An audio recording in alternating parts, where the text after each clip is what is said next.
think about the best quarterbacks in college football this year, you immediately think of last year's Heisman winner, Caleb Williams, or a quarterback that took the college football world by storm in Drake May. But there are two great quarterbacks we don't mention anymore, either because of injury history, transfer portal hopping, connecting now in Lincoln, making the transition from burnt orange to the Big Red, or the next man up, never letting the reins of the starting position go. Today, we're going to talk about JT Daniels and Casey Thompson's careers thus far in college football and why I think them transferring to a Group of 5 school will reinvigorate their careers.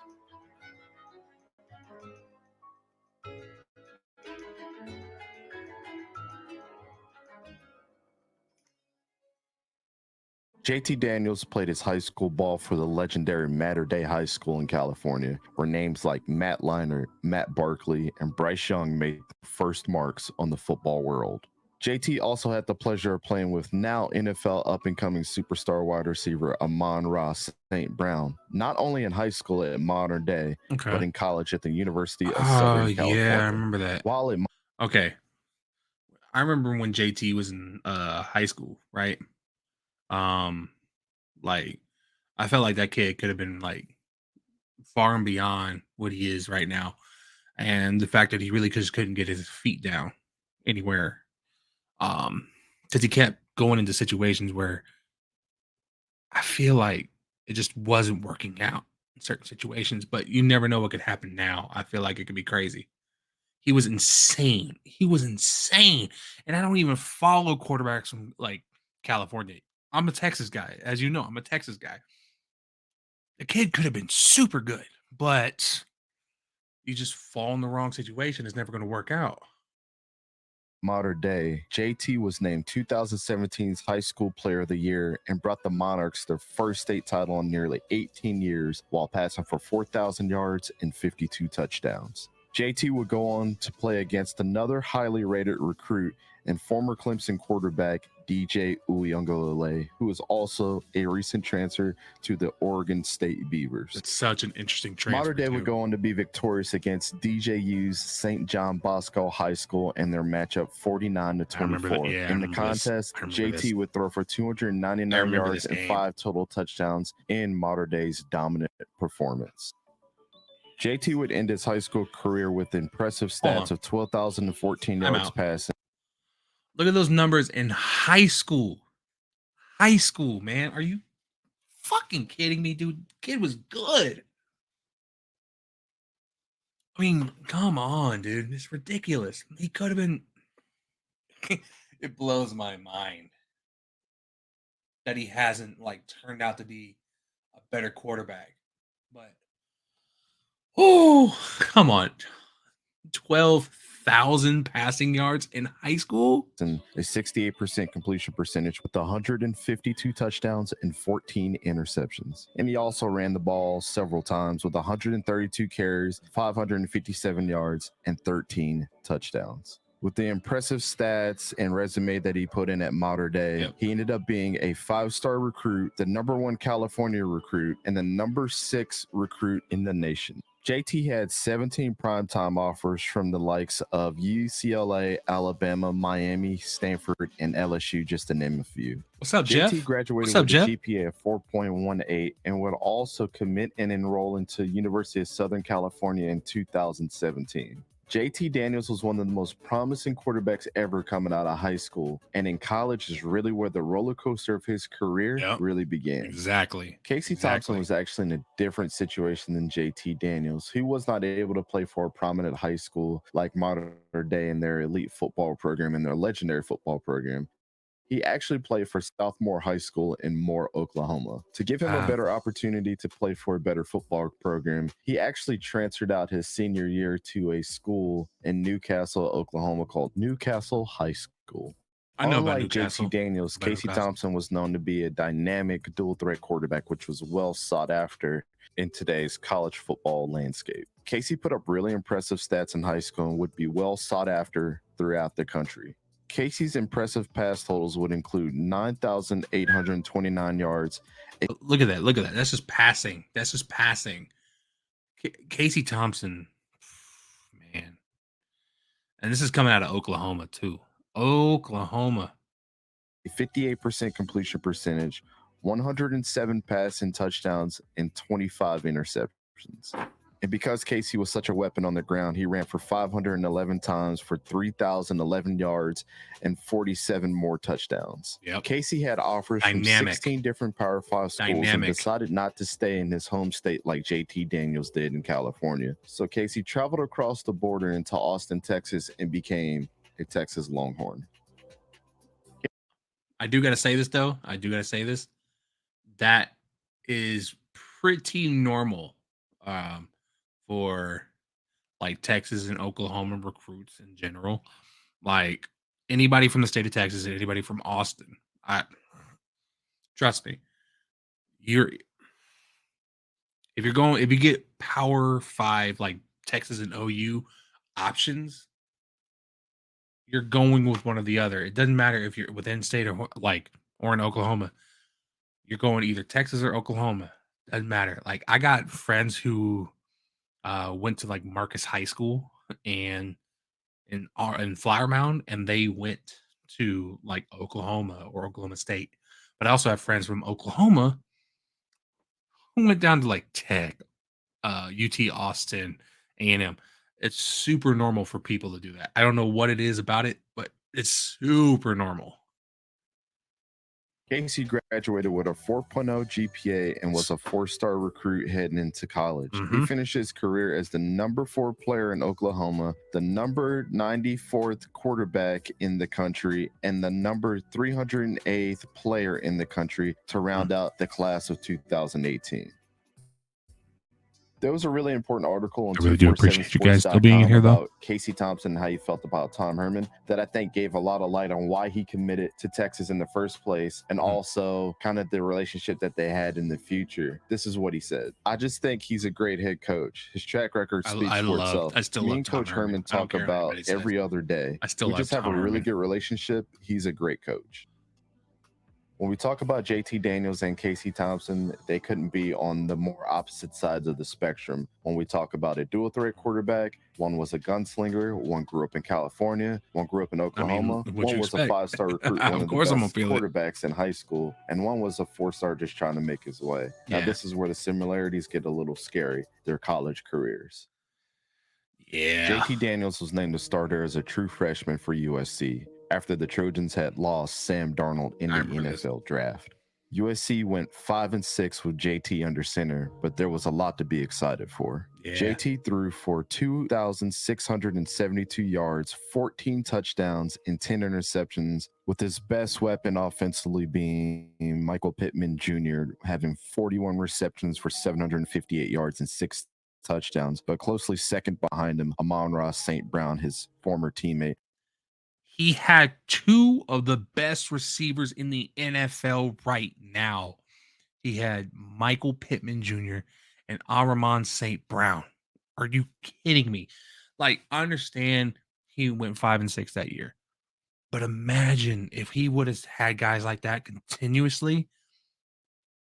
Bro could have kept putting up numbers, but the team, the whole situation at SC was so much different when he was there to where it is now, like with Caleb Williams. Caleb Williams at Oklahoma right now. That team is so different than what it was. Like, hadn't even been that long, and the USC team is so much different. The USC program is so much different now. It's wild. With 750 yards and 3 touchdowns. Despite his struggles, his best game was versus Washington State, where he threw for 241 yards, 3 touchdowns, and 0 interceptions. With every game in the 2018 season, he seemed to get better and better. But with better weapons coming off red shirts, the 2019 season seemed to hold more hope for JT Daniels and the USC Trojans. August 31st of 2019, the USC Trojans played their first home game against Fresno State to start the season. JT was having the best game of his career when suddenly tragedy struck. Boom. And this was the first time that the first blemish on his career had happened. JT Daniels suffered an ACL injury that would sit him out for the remainder of the 2019 season, and the backup Keaton Slovis would come in and take the reins over the team. It was awful. It was awful. I remember that. In 2020, JT decided to transfer out to the University of Georgia, where he was granted immediate access and eligibility to play for the team in 2020. JT beat out Dwan Mathis, Stetson Bennett, and Carson Beck for the starting job, with Jamie Newman opting out because of COVID-19 concern. Think about that. Of the guys he just listed off, of the guys, Dante, that you just listed off in that video, he beat out all of those dudes. JT had a real opportunity to do some damage down there in Georgia. But I already know you're going to go over what happened next. And what happened next was not pretty. Because of COVID-19, there was only a 9-game season for the SEC. And with the looming quarterback competition in Georgia, this was a recipe for disaster. For the first 6 games, it was an on and off competition between Dwan Mathis and Stetson Bennett for the starting position. Hey, look at that. Look at With that. The Bulldogs netting a 5-2 record to start off, including a loss to rivals Alabama and Florida, Georgia needed to make a quarterback change. Yeah. For the last 4 games of the season, one of those being a bowl game, the Bulldogs would find themselves not only with a 4-game win streak, but with their new talented quarterback cementing his place as the starter. JT Daniels had his best statistical season yet with 1,231 yards, 10 touchdowns, and 2 interceptions in only 4 games. Crazy. After Sam Ehlinger would be drafted by the Indianapolis Colts in 2021, Casey Thompson would take the reins as the new starting quarterback for the Texas Longhorns. I remember Sam that. was a 4-year starter and had an illustrious career, winning several awards and cementing himself as a fan favorite along many Longhorns. But let me just say, as much as we all love Sam, I'm telling you, I knew he wasn't going to do shit on the next level. I'm a Texas guy. I'm a Texas guy through and through. I knew he wasn't going to do shit on the next level. I mean, yes, he's still in the league at this moment, but I knew he was not going to be like a reliable starter on a day-to-day basis. I'm sorry, I just knew he wasn't.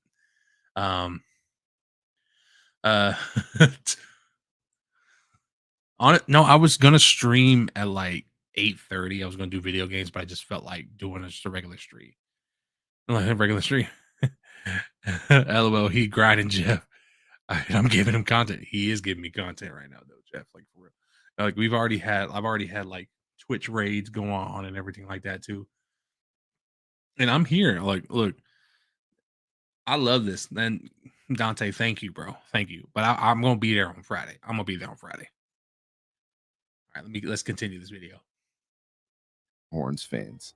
To say Casey had his hands full as a junior is an understatement. Casey, however, was able to play in 7 games for short stints in his freshman and sophomore years, racking up 309 passing yards. I love that you used the video footage from the spring game right there. Casey wore the number 8 his freshman and sophomore years, but as the mantle was being passed, so did Sam Ehlinger's number 11.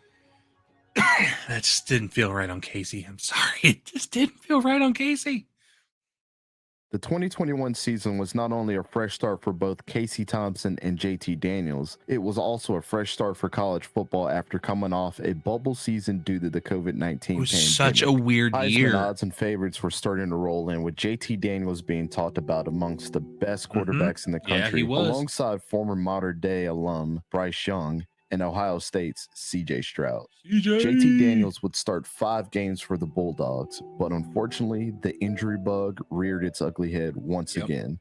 He suffered a lat injury that would not only sideline him, but cost his starting position as the Georgia Bulldogs quarterback. And now Stetson Bennett is a backup quarterback for the Los Angeles Rams. As a fan of JT's, I was hoping for his return back to the field, but that would never happen, as the Bulldogs would go on to win the national championship with Stetson Bennett at the helm. He's as far as you can see. Yeah. This would not only be the second injury in his career that sidelined him, but the second time a promising season with so much hype and potential would be cut short. The 2021 season for JT would hurt worse because many speculated that JT could have been healthy enough to finish the season. How confident were you that you could perform like you did tonight after missing last week? I definitely felt very confident, and I would say a lot of. I remember this, and I agree. I felt like he could have been healthy enough to go out there and play again, but they were comfortable going with Stetson for the long run because he kept showing that he could lead this team to the promised land. JT probably could have done the same thing, but it was just like they were going with the guy who had the momentum. So I know we wanted him to finish, man, but like they had to go with the guy who had the momentum on his side. You know that as well as I do. You know that as well as I do. A lot of that goes to Ron Corson and the whole medical staff and the training staff. However, Kirby Smart decided to stick with Stetson Bennett, which ultimately garnered bringing home a championship to Athens, Georgia. I said that before. For Casey Thompson, like before things I heard were it. up and down, starting with losing Tom Herman and gaining Steve Sarkisian as his head coach. Sarkisian, Then going from a winning record to a losing record. But one major positive was he had good stats for his first year as a Longhorn starter. Passing for 2,113 yards, 24 touchdowns, and 9 interceptions with a 63.2% completion percentage. He also ran for 157 yards and 4 more touchdowns. Casey had 3 great games, each having 5 touchdowns plus, including a win over Texas Tech, rival Oklahoma, and he put 7 total touchdowns up against best Kansas. win against Oklahoma. Casey and Care what JT anybody had says. completely different seasons. One was on a what if, and the other one was on a what could be. Now we turn the page to the 2022 season. Both quarterbacks find themselves in new scenery, but unfortunately for them, their careers will take a turn for the worst. Casey Thompson, unhappy with the current situation at Texas with not only the firing of his head coach Tom Herman the previous year, but also having a losing 5-win season, he would enter the transfer portal December of 2021. And after an unfortunate... And with Casey, don't get me wrong, I knew things were going to change as soon as Herman left. Well, got fired, of course. But also when you got guys like Quinn Ewers and the rumors of a guy like Arch Manning coming in soon. It just made sense for him to go. It did. And yeah, like it was a very weird situation, but Casey had to go and do something. He had to go do something else. So oh, shoot. Hold on. Sorry, guys. Injury for JT Daniels, he would enter the transfer portal of January 2022. I took about 2 weeks to, kind of reflect on the season and evaluate some film. And then I kind of had a list of schools that I put together, and Nebraska being one of them. And then once I saw that Adrian Martinez, confirmed that he was transferring out, and I figured that Nebraska would be an option that would be on the table. So we got breaking news in college football. Former Georgia quarterback. Yeah, I'm gonna do this more often, Jeff. I honestly am, and I did it on Twitch and JT YouTube. Daniels' career, it's almost fitting that he would play for a team called the Mountaineers. But even in his season with West Virginia, it was not without its struggles. As college football rekindled the rivalry between Pittsburgh and West Virginia, there was much hope for what was ahead for JT. He managed to sync up 3 total touchdowns and 214 passing yards, despite several drops from his receivers and being absolutely decimated by Pittsburgh's defensive line. JT and West Virginia would go to take a 38-31 heartbreaking loss. JT definitely didn't lose the game for West Virginia. Becker. What's up? What's up, Becker? Him making a push in the Big 12 was real. He threw for 3 touchdowns the next week against Kansas, where they would also go to lose the game. After mediocre wins against Towson and Virginia Tech, his season took a wild turn as he threw 3 picks in a loss against Texas Tech. JT Daniels managed to only play 10 games. Well, hey, have a good night's sleep, bro. You can blame me all you want. Have a good night's sleep, number 19th ranked Kansas State Wildcats, where they would also go to lose the game 48-31. There's been much speculation if his past injuries and mental fortitude had diminished his performance, which led to his mediocre season with the Mountaineers. JT ended the season with 2,107 yards passing, 14 total touchdowns. Like, okay, he didn't have the worst season ever, but it's just like mentally, you got to know like that did affect him like in different ways than others. Like the injuries, transferring from SC to Georgia to West Virginia, and it's got to be rough. Like you gotta Like I've been following, dude. Yeah, and yes, I am multi-streaming. I am multi-streaming right now. It took you about 25 hours to do this video. Damn, Code. Man, come on now. Dante. And don't worry, I am being careful. It's just I'm doing what I can. But dang, that's impressive, Code. I mean, come on, Dante. I'm impressed, man. This is a beautiful video. And 9 interceptions. Casey Thompson had an up year as far as yardage was concerned, but a down year in touchdowns. Casey's year was not without its ups and downs. The pressure looming on Scott Frost's season stood on each and every loss. I knew Scott After Frost the was going to be out of embarrassing there. loss to Georgia Southern, Scott Frost was fired, and 2 weeks later, Casey was benched after his offensive line allowed an 11-yard sacks against Indiana, where they would go to win that game. Casey would have his best game against the top 10 Iowa defense, where he threw 278 yards and 3 touchdowns. They would go on to win this game and cap off their lackluster season with a win. Nebraska would end their year with a 4-8 record, and yet again, Casey would be left contemplating his future. He ended his season with 2,407 yards, 22 total touchdowns, and 10 interceptions, which was not a terrible year, but just like JT Daniels, was very, very similar. JT Daniels entered the transfer portal once again and is now attending Rice University. As far as Casey Thompson, there was much speculation on if he would attend Auburn University after an extensive visit. Auburn would bring in Peyton Thorne from Michigan State, and Casey would transfer to FAU to be reunited with former head coach Tom Herman. The moral of this story is don't judge a book by its cover. There are several players like JT Daniels and Casey Thompson that hit a string of injuries, bad luck, poor coaching, and sometimes just unfortunate timing. This is a story of 2 totally different quarterbacks that are super talented and are now playing for Group of 5 schools and will most likely miss the opportunities some of their counterparts have. Or maybe this will be a breath of fresh air for both of them to reset and think about what got them here and to prove to themselves that they can bring success to a team no matter what the national notoriety or prestige they have.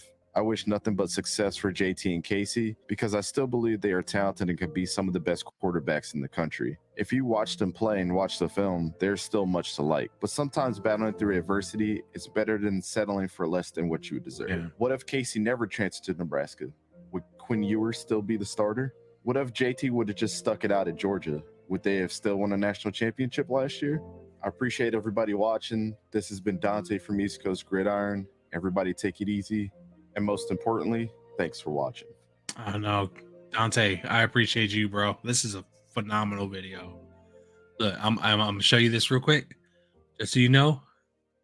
Like, heck yeah. All right, now let's switch over. Share this tab now.